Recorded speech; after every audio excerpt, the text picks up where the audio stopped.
viewers, welcome back to our channel. This is Miss Vandana Arange, former medical language specialist from Azimuth Academy. Yesterday we have discussed about the introduction of life process, class 10th biology, right?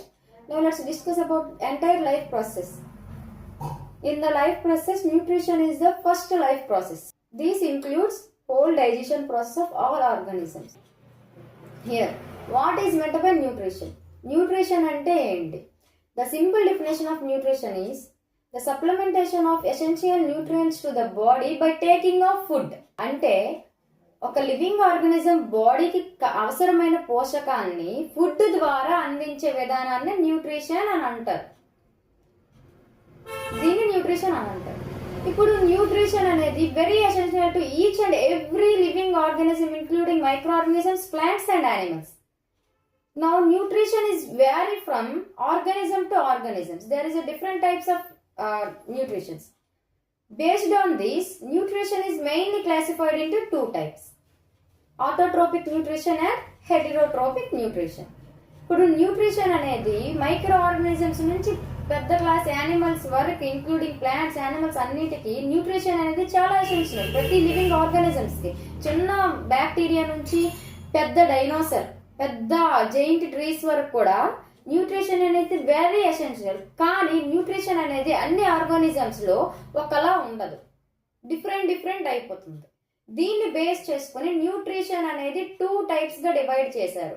First autotrophic nutrition and second one is heterotrophic nutrition. అంటే ఏంటి? Autotrophic, let's see. Autotrophic nutrition అంటే ఏంటి? Auto అంటే self, nutrition అంటే nourishment, అంటే food ని supply చేస్తూ దాన్ని యూటిలైజ్ చేసుకునే విధానం అన్నమాట. ఇప్పుడు ఆటో అంటే సెల్ఫ్ అన్నాం కదా, న్యూట్రిషన్ అంటే నోరిష్మెంట్ అన్నాం కదా. సెల్ఫ్ నోరిష్మెంట్ అంటే ఆటోట్రోపిక్ అంటే సెల్ఫ్ నోరిష్మెంట్ అంటే the organisms which can prepare their own food. Heterotrophs అంటే హెటెరోట్రోపిక్ న్యూట్రిషన్ అంటే పేరులోనే ఉంది, హెటెరో అంటే డిఫరెంట్, అదర్స్. ట్రోపిక్ అంటే నోరిష్మెంట్, అంటే ఇక్కడ హెటెరో అంటే అదర్స్, వేరే ఆర్గానిజం మీద డిపెండ్ అవుతాయి న్యూట్రిషన్ కోసం. దాన్ని హెటెరోట్రోపిక్ న్యూట్రిషన్ అంటారు. In autotrophic nutrition the organisms can prepare their own food. In heterotrophic organisms the organisms which depends on other organisms for their food. Again here heterotropic nutrition is divided into three classes, mainly three classes: holozoic nutrition, saprophytic nutrition and parasitic nutrition. Holozoic nutrition అంటే directly intake of the physical food. అంటే ఒక పదార్థాన్ని, physical గా ఉండే ఒక food పదార్థాన్ని direct గా organism అనేది ఇంటేక్ చేసేదాన్ని హోలోజోయిక్ న్యూట్రిషన్ అంట. మరి సాప్రోఫైటిక్ న్యూట్రిషన్ అంటే depends on dead and decaying animals అన్నమాట, animals and plants. Dead and అంటే చనిపోయిన ఒక dead bodies, of plant dead bodies ని, యానిమల్ డెడ్ బాడీస్ మీద డిపెండ్ అయ్యే ఆర్గానిజమ్స్ యొక్క న్యూట్రిషన్ నే సాప్రోఫైటిక్ న్యూట్రిషన్ అంటాం. Coming to parasitic nutrition. What is mean by parasitic nutrition? The organisms depends on host for their food. అవి ఓన్గా చేయలేవు, వేరే కొన్ని చేస్తే దాని మీద డిపెండ్ అవ్వలేవు. ఏం చేస్తుంది? డైరెక్ట్ గా మీద హోస్ట్ బాడీ మీద డిపెండ్ అయిపోద్ది, హోస్ట్ నే దాని ఫుడ్ గా చేసుకుంటది. అది పారాసైటిక్ న్యూట్రిషన్. ఇప్పుడు హెటెరోట్రోపిక్ న్యూట్రిషన్ లో త్రీ టైప్స్ ఉంటాయి. ఇప్పుడు let's discuss about autotrophic nutrition. Autotrophic nutrition గురించి మొత్తం తెలుసుకుందాం. The organisms which can prepare their own food are known as autotrophic nutrition అన్నాం కదా. దీనికి ఎగ్జాంపుల్ ఏంటి? దీనికి example plants and blue green algae. Okay, plants can prepare their own food, right? ఇప్పుడు ఈ ప్రాసెస్ ఎలా జరుగుతుంది చూద్దాం. ఎలా తన ఓన్ ఫుడ్ ని ప్లాంట్స్ ప్రిపేర్ చేస్తాయి. As we all know that plant prepare their own food through the process of photosynthesis, right? Here now let's break the term photosynthesis. What is meant by photosynthesis? Photosynthesis అంటే ఏంటి? అసలు ఆ process ని photosynthesis అని ఎందుకు అన్నారు? General గా చదివేస్తాం, plants prepare their own food by the process of photosynthesis. కానీ ఆ ఫోటోసింథసిస్ అంటే అర్థం ఏంటి? Let's break the term photosynthesis into two terms, photo and synthesis.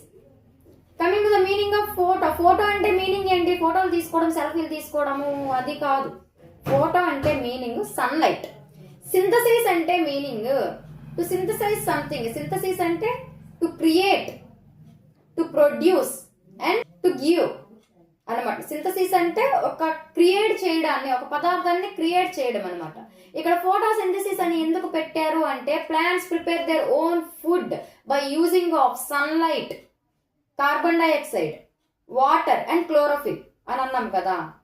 మరి మెయిన్ గా sunlight. So through sunlight use చేస్తే ఫుడ్ ప్రిపేర్ చేయడం వల్ల, సింథసిస్ చేయడం వల్ల దీనికి ఫోటోసింథసిస్ అని వచ్చింది. లైట్ అంటే ఫోటో అంటే లైట్ కాబట్టి ఫోటోసింథసిస్ అని పెట్టారు. Got it? This is why the term photosynthesis is used to the process of food prepared by the plant. Here now let's see how this food prepared by plants.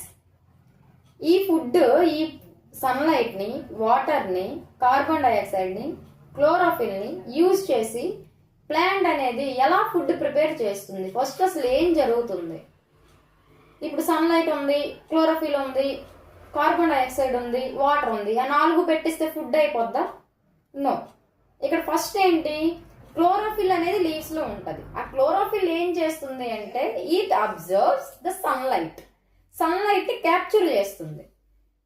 Capture చేసిన తర్వాత next step ఏమవుతుంది, the light energy converts into chemical energy and here water converts into hydrogen and oxygen bonds.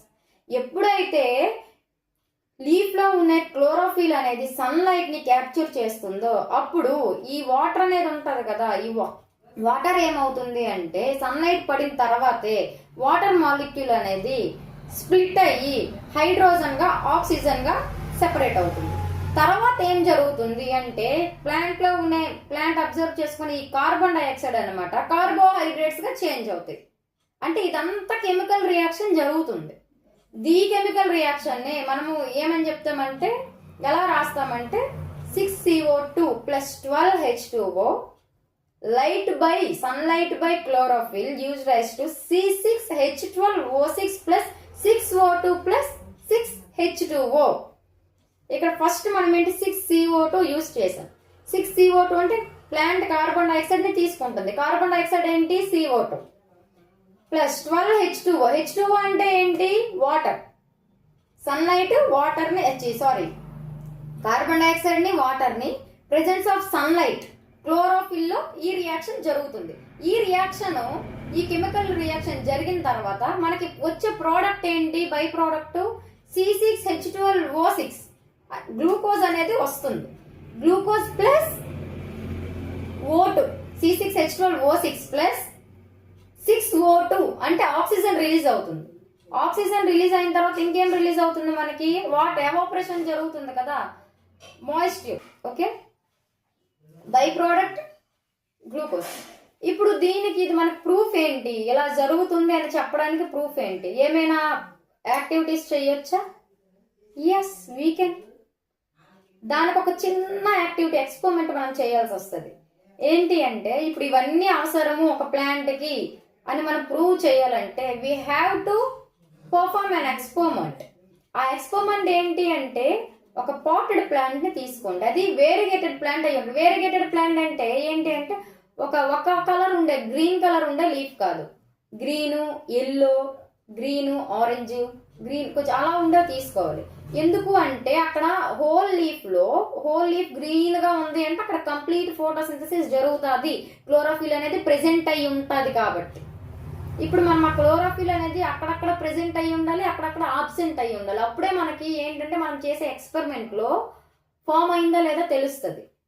ఇప్పుడు చూడండి, ఆ variegated plant ని తీసుకొని ఏం చేయాలి అంటే 3 days డార్క్ రూమ్ లో ఉంచాలి. ఎందుకు ఉంచాలి? ఎందుకంటే ఆల్రెడీ ఫుడ్ ప్రిపేర్ అయి ఉంది కదా, అది ఆల్రెడీ ఫోటోసింథసిస్ జరిగినప్పుడు ఏంటి అంటే ఇప్పుడు ఎల్లో ప్యాచెస్ ఉన్న లీఫ్ ని తీసుకోండి. ఇప్పుడు ఆల్రెడీ దానికి గ్రీన్ పార్ట్ లో ఉన్న ఫుడ్ ఉంటది కదా, అదే ఆ ఎల్లో పార్ట్ కూడా యూజ్ చేసుకుంటది. సో అక్కడ మొత్తం ప్రాసెస్ జరుగుతుంది. సో ఇప్పుడు ఏం చేస్తాము అంటే హోల్ లీఫ్ లోనే ప్రిపేర్ చేసుకునే ముందు ఫుడ్ ప్రిపేర్ చేసుకుంటది. సన్లైట్ లేకపోయింది అనుకోండి 3 days, ఆల్రెడీ ప్రెసెంట్ అయ్యే ఫుడ్ ని ఈ ప్లాంట్ యూజ్ చేసుకుంటది కదా. సో కంప్లీట్ గా ఫుడ్ అంతా యూజ్ చేసుకునే వరకు ఈ 3 days డార్క్ రూమ్ లో ఉంచేయాలి. సన్లైట్ పడకపోతే అక్కడ ఫోటోసింథసిస్ జరగదు. సో జరగనప్పుడు ప్లాంట్ ఆటోమేటిక్ గా డెడ్ అయిపోదు. ఆల్రెడీ తనలో స్టోర్ చేసుకునే ఫుడ్ ఉంటది కదా, ఆ ఫుడ్ తో మేనేజ్ చేస్తుంది. కంప్లీట్ 3 days డార్క్ రూమ్ లో పెట్టేస్తే హోల్ ఫుడ్ కూడా యూటిలైజ్ అయిపోద్ది కాబట్టి so there is no chance create something new food. ఇప్పుడు ఆ డార్క్ రూమ్ నుంచి తెచ్చిన ప్లాంట్ నుంచి ఒక లీఫ్ ప్లక్ చేసి పక్కన పెట్టండి. ఎందుకు అంటే అది మీకు చెప్తాను ఎందుకు. కొంచెం పక్కన పెట్టండి ఆ లీఫ్. ఆ పక్కన పెట్టినప్పుడు ఏం చేస్తారంటే గ్రీన్ గా ఇల్లోగా ఉంటాయి కదా, అప్పుడు గ్రీన్ గా దాన్ని రౌండ్ చేసి పక్కన పెట్టండి. ఇప్పుడు ఆ లీఫ్ పక్కన పెట్టారా, ఇప్పుడు ఏం చేస్తారు అంటే అదే పాటెడ్ ప్లాంట్ ని 6 hours సన్లైట్ లో పెట్టండి. మళ్ళీ ఎందుకు సన్లైట్ లో పెట్టాము అంటే మళ్ళీ ఫుడ్ ప్రిపేర్ చేసుకుంటది అది. మీకు డౌట్ రావచ్చు ఫస్ట్ టైం మనము ఎందుకు సన్లైట్, కానీ ఎందుకు అంటే ఇక్కడ మన ఎక్స్పెరిమెంట్ కి ఫుడ్ ప్రిపేర్ అయిందని మనకు ప్రూఫ్ రావడానికి ఏంటంటే ఫస్ట్ గా మనం తనలో ఉన్న ఫుడ్ అంతటిని స్టార్చ్ అంతటిని మైనస్ చేయాల్సి వస్తుంది. సో దట్ ఏంటి అంటే మనం ఆ ప్లాంట్ ని డార్క్ రూమ్ లో ఉంచాల్సి వస్తుంది. దాన్ని ఎప్పుడైతే సన్లైట్ లోకి మనం తెచ్చామో అప్పుడు అనేది సన్లైట్ పడుతుంది కాబట్టి మళ్ళీ it starts generating food, preparing its own food. ఇప్పుడు ఈ లీఫ్ ఆల్రెడీ పక్కన ఉంచాం కదా, అది పక్కన పెట్టండి. ఇప్పుడు ఈ సన్లైట్ లో ఉండే ప్లాంట్ ఉంటది కదా, ఆ ప్లాంట్ ని ఏం చేస్తారు అంటే అందులో నుంచి ఒక లీఫ్ ప్లక్ చేయండి. ప్లక్ చేసి ఏం చేస్తారు అంటే బాయిలింగ్ వాటర్ లో వేయండి. బాయిలింగ్ వాటర్ లో ప్లక్ చేసిన లీఫ్ వేసిన తర్వాత ఏం చేస్తారు అంటే అది కొంచెం మొత్తం అంతా బాయిల్ అయిపోద్ది, మొత్తం పేల్ కలర్ లో వస్తుంది. వచ్చిన తర్వాత ఏం చేస్తారంటే అది కొంచెం ఆల్కహాల్ లో డిప్ చేయండి.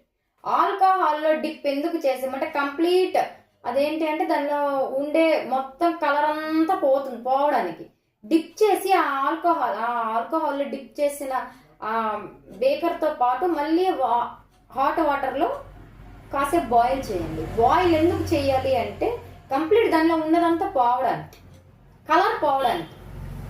అర్థమైందా? ఎందుకంటే కలర్ పోతే మనకి ఏంటంటే అది పేల్ కలర్ లోకి వస్తే మనకి ఐడెంటిఫికేషన్ చేసినప్పుడు అనేది మనకి కలర్ బ్రైట్ కనిపిస్తుంది అనమాట. సో ఇప్పుడు పేల్ వైట్ గా వచ్చింది కదా, తీసిన తర్వాత ఆ లీఫ్ ని తీయండి. ఇప్పుడు ఫస్ట్ ఒక లీఫ్ తీసాం కదా, ఆ లీఫ్ ని ఈ లీఫ్ ని దగ్గర పెట్టండి. పెట్టిన తర్వాత 2-3 drops ఆఫ్ అయోడిన్ సొల్యూషన్ ని వేయండి.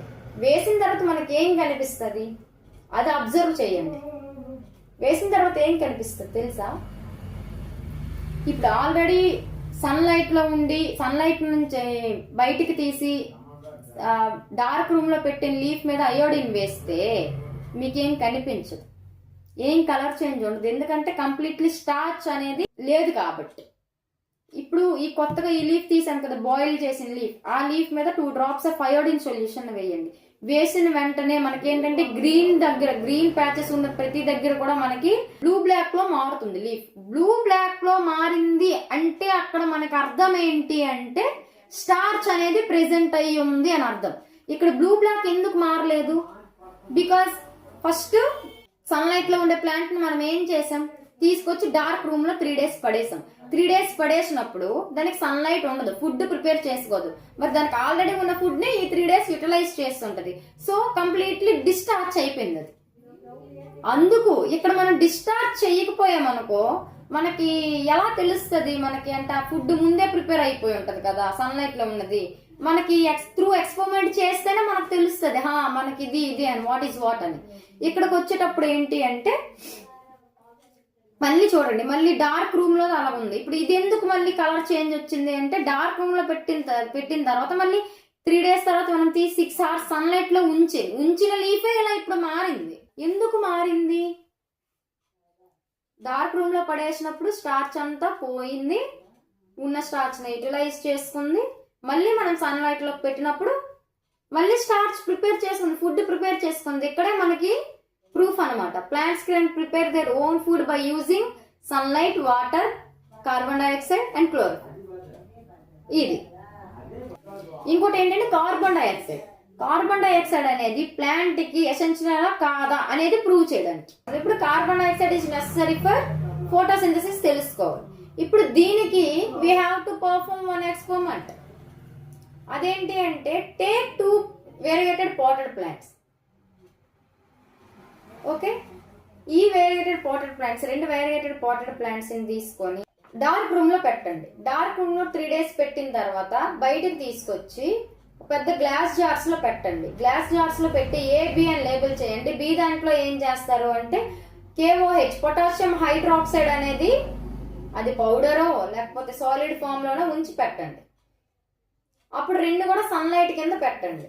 పెట్టిన తర్వాత 6 hours తర్వాత తీసుకురండి. తీసుకొచ్చిన తర్వాత 2 plants లో లీవ్స్ ని ప్లక్ చేసి సేమ్ అంటే అయోడిన్ వేసి స్టార్చ్ టెస్ట్ చేస్తాం కదా, ముందు చేసాం కదా ఎక్స్పెరిమెంట్ లో, లైక్ అలానే చేసిన తర్వాత మనం ఏం అబ్జర్వ్ చేస్తాం తెలుసా?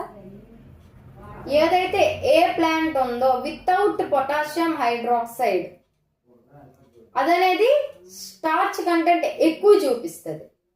KOH అనేది మనం వేసాం కదా, అది కంప్లీట్ KOH ఏం చేస్తుంది అంటే కార్బన్ డైఆక్సైడ్ ని అబ్జర్వ్ చేసేస్తుంది, క్యాప్చర్ చేస్తుంది. కార్బన్ డైఆక్సైడ్ ఉండదు. అందుకే మనం ఏంటి అంటే మనకి ఇక్కడ మనము అయోడిన్ టెస్ట్ పర్ఫామ్ చేసినప్పుడు the plant which is without potassium hydroxide can show high amount of starch when compared to the plant with in the presence of potassium hydroxide.